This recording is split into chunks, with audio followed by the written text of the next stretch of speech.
CBDC에 대한 소식들 요즘 연이어 나오고 있는 중인데요. 앞으로 복지 혜택으로 지원되는 지원금들이 이것으로 바뀐다고 합니다. 보통 정부 복지 혜택을 받으시는 분들의 경우 디지털 소외 계층들이 상당할 것으로 예상되는데요.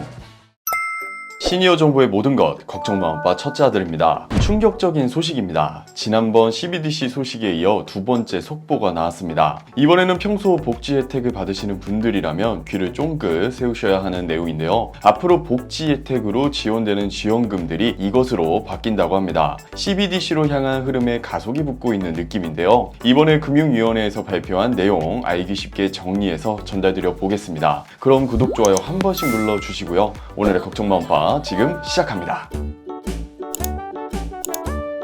CBDC에 대한 소식들 요즘 연이어 나오고 있는 중인데요. 지난 11월 6일 한국은행 본부에서는 중앙은행 디지털 화폐 및 예금 토큰 기반 국민체감형 디지털 금융서비스 실증을 위한 업무 협약식이 개최되었습니다. 이번 협약식은 과학기술정보통신부, 금융위원회, 한국은행까지 모인 중대한 자리였는데요. 그만큼 CBDC에 대한 각 정부 부처의 관심이 크다라는 걸 느낄 수 있었던 대목이었어요. 지난번에 CBDC에 대한 이야기를 한번 드린 바 있지만 그래도 이번에 처음 보신 분들을 위해서 간략하게 소개해 드려볼게요. CBDC는 중앙은행 디지털 화폐 줄임말인데요. 보통 암호화폐 같은 거라고 생각하시는데 반은 맞고 반은 틀린 이야기입니다. 우리가 현재 화폐라고 부르는 것들은 크게 세 가지로 분류할 수 있죠. 엄빠님들께서 현재 사용하시고 있는 동전과 지폐 같은 일반 화폐, 그리고 비트코인이나 이더리움 같은 암호화폐, 그리고 CBDC가 있습니다. CBDC는 동전, 지폐 같은 실물 형태가 아니고요. 전자 형태로 발행됩니다. 이러한 모습은 마치 암호화폐와 비슷하지만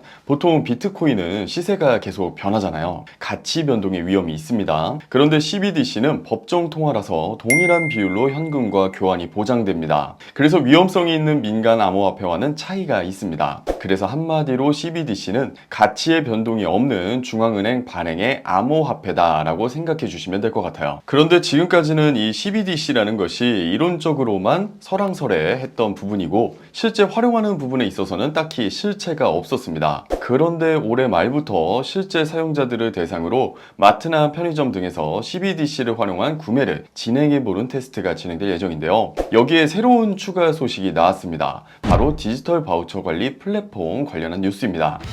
요즘 인터넷이나 정수기 바꾸면 혜택이 많더라고요. 인터넷 끝판왕에서는 현금으로 110만원 이상 지원받을 수 있다고 합니다. 인터넷 48만원, 유심 32만원, 렌탈 30만원, 비밀지원금 땡땡만원까지 여기에 합리적인 요금 설계로 결합 혜택 72만원까지도 놓치지 않고 챙겨준다고 하는데요. 약정이 남아있어도 상관없습니다. 얼마를 이득 볼 수 있는지 확인만 해도 스타벅스 커피 쿠폰 증정 365일 상시 상담 가능하니 1555-5159 또는 더보기란 고정 댓글 링크로 확인해보세요. CBDC를 활용한 거래에서는 현금 대신 예금 토큰을 사용하고요. 계좌 대신 전자지갑이라는 것을 사용합니다. 그래서 구매자가 판매자의 물건을 산다고 가정해 봤을 때 구매자의 전자지갑에서 판매자의 전자지갑으로 구매 대금에 해당하는 액수의 예금 토큰이 이동하게 됩니다. 그런데 여기서 잠깐 거래를 하실 때 바우처를 사용할 때가 있잖아요. 특히나 정부 지원금 같은 복지 혜택으로 받는 바우처들, 예를 들면 스포츠 바우처, 에너지 바우처 같은 것들이 있죠. 이런 여러 가지 바우처들은 종이 상품권으로 지급될 때도 있고요. 보통 카드 형태로 지급되는 경우들이 많습니다. 그런데 이번에 추진되는 디지털 바우처 관리 플랫폼을 통해 디지털 형태로 변환하는 것을 테스트해 볼 예정이라고 합니다. 마치 현금이 예금 토큰으로 변경되는 것처럼 종이 상품권이나 실물 카드로 지급되었던 정부 지원 바우처 역시 디지털 형태로 바뀌는 거죠. 그래서 국민들이 사용처에서 바우처를 쓰고 싶으면 전자지갑을 설치하고 전자지갑 어플 내에 있는 QR코드 기능을 통해 바우처 기능을 사용할 수 있도록 지원한다고 합니다. 사실 장단이 명확히 존재합니다. 장점부터 말씀드리면 그동안 바우처들이 종류별로 상이했던 불편함이 있었습니다. 어떤 바우처는 별도 카드 발급을 받아야 했었고 또 어떤 건 지류 상품권으로 지급되는 경우들이 있었어요.